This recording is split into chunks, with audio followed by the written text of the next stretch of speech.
Welcome everyone to Dr. Todd Talks Tunes. I am your host, Dr. Todd Samra, and today we are talking about Rachmaninoff and Prokofiev. The name of our episode today is Composer Deathmatch number 1. We'll see how that goes if there's a number 2, Rachmaninoff versus Prokofiev. A couple episodes ago, in episode 4, my topic was pluralism, and in making a point on pluralism, I was talking about some of the late Romantic composers, and I mentioned people like Mahler and Strauss, but did not mention any of the Russians, actually. My apologies for that, including any of the Mighty Five, Rimsky-Korsakov, Mussorgsky, etc. But also wanted to mention Rachmaninoff and Prokofiev. Rachmaninoff often is labeled as like this throwback composer, and I don't believe he's a throwback at all. I think Romanticism is alive and well until his death in 1943, and I think that's really true of Prokofiev too, who's really still writing in the post-Romantic style, if you will. He's Russian, so the style maybe is a little bit different than that of Mahler or Strauss, who are German, but he's still kind of in that same time period.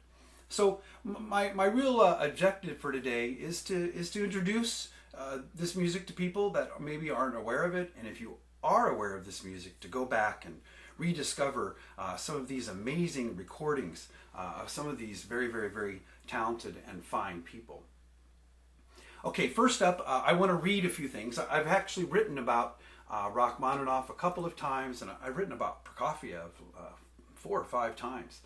So I wanted to read some of the things that I wrote, just to be brief here. So Rachmaninoff, Sergei Rachmaninoff, 1873 to 1943, was a greatly renowned Russian pianist, conductor, and composer.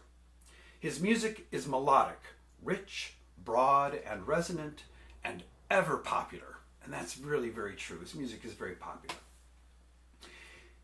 He is gaining approval among younger music lovers, including aspiring musicians, and is a frequent bestseller in the universe of classical recordings.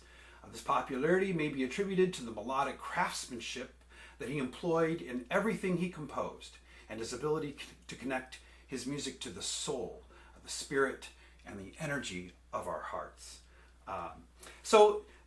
What I started out today, instead of playing the Beethoven like I normally do, I wanted to play a little bit of Rachmaninoff and one of these great melodies that he composed.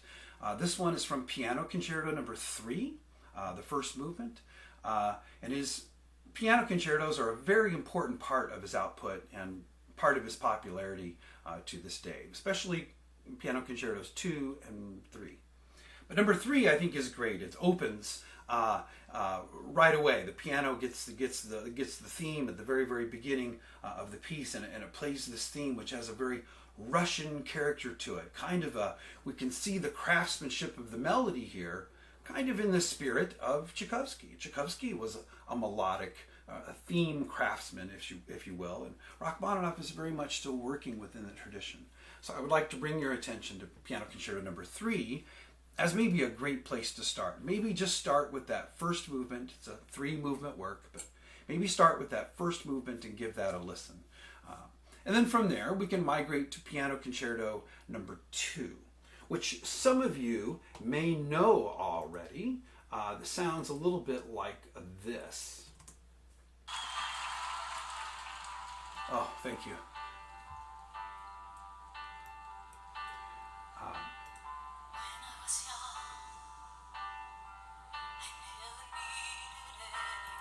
It was actually Eric Carmen that came up with this back in the 70s.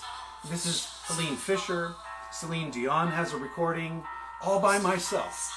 You know this, here we go.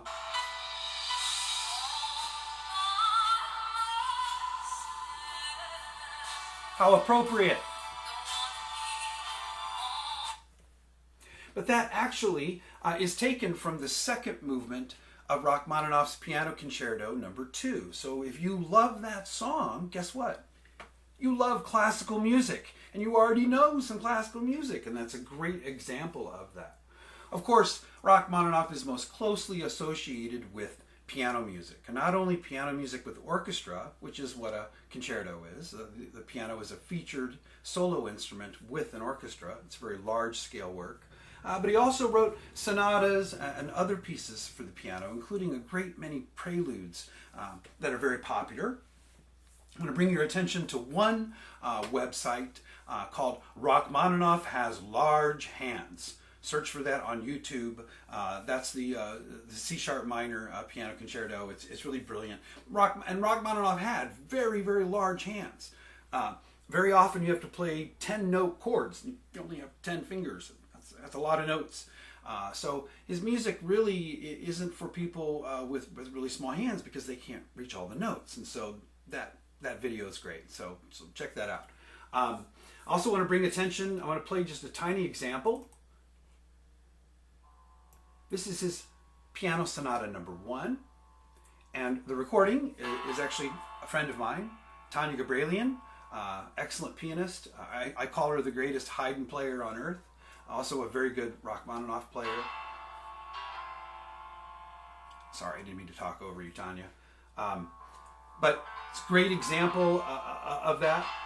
Of course, he also wrote choral music, which a lot of it didn't really come out until after the fall of the Berlin Wall and after things opened up.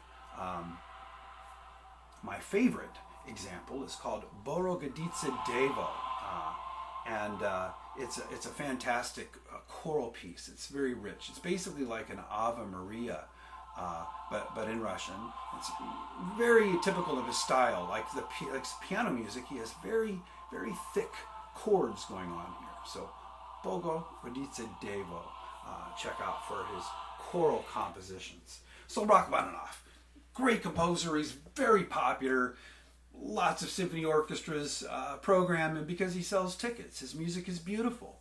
And for a long time, he was considered to be kind of old-fashioned, a throwback, which I don't care for that term, but because other composers were writing more progressively, especially in terms of harmony and using lots of dissonance, lots of notes that grind up against each other, for example, kind of crazy, expanded tonalities and different kinds of octatonic scales and all kinds of things. So Rachmaninoff received some criticism for that. But what we see today is we see that he sells tickets. People want to go see his music. All right, moving on to Prokofiev.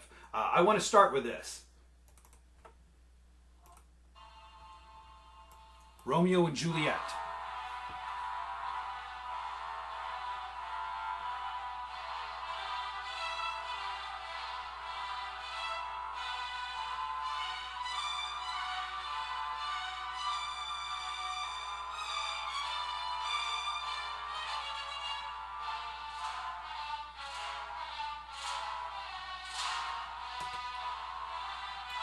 All right, so you have to look that one up. That is from Romeo and Juliet, which was a suite for orchestra, Opus 64.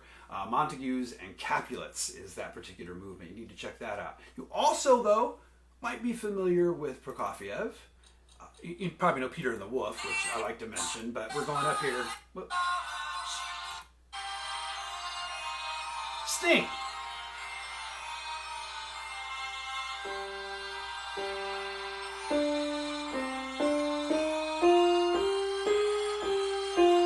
That's Prokofiev. And this is off Dream of the Blue Turtles. Off Dream of the Blue Turtles, and he actually on the sleeve of the album actually like wrote out a staff and wrote out the melody, and he's like, I wrote this whole album except for this, and he wrote out that melody in the album sleeve. That's pretty clever.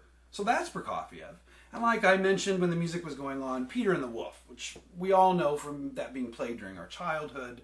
The different instruments of the orchestra represent different characters in the show. And that is also very typical of his style. But he wrote a lot of large works. So what I'd like to do is, once again, I want to read a little bit of what I've already written about Prokofiev. So Prokofiev, 1891 to 1953. He dies hours after Stalin passes away, by the way. Okay. Was an erudite composer of music. Remember, I'm writing this. He composed large-scale works for considerable forces, including 7 symphonies, 7 operas, 8 ballets, and a total of 8 concertos, 5 of which were written for the piano. Known for his distinct sound and style, Prokofiev preferred to dwell on the dissonances within his harmonic vocabulary, but scrupulously so. His musical language remained tethered to Romanticism, even if he pushed the harmonic frontier adjacent to its limit. Prokofiev did not exceed sonorous boundaries, but rather maintained tonal centers during the age when his German rivals were developing techniques to completely avoid such aural singularities.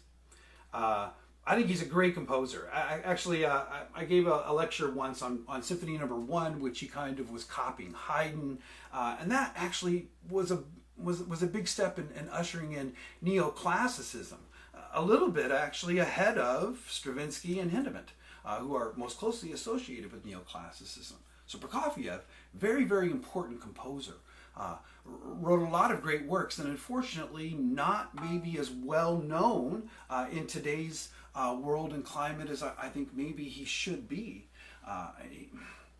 I think in time, people will look back, scholars in particular will look back and look at Prokofiev and say, this guy was truly one of the greatest composers of this age. And not that I want to take anything away from Stravinsky. I regard Stravinsky as a great composer of ballets, not necessarily of everything else, where I think Prokofiev's music, almost everything he wrote, is incredible. I do want to bring your attention to a particular thing on YouTube I want you to watch.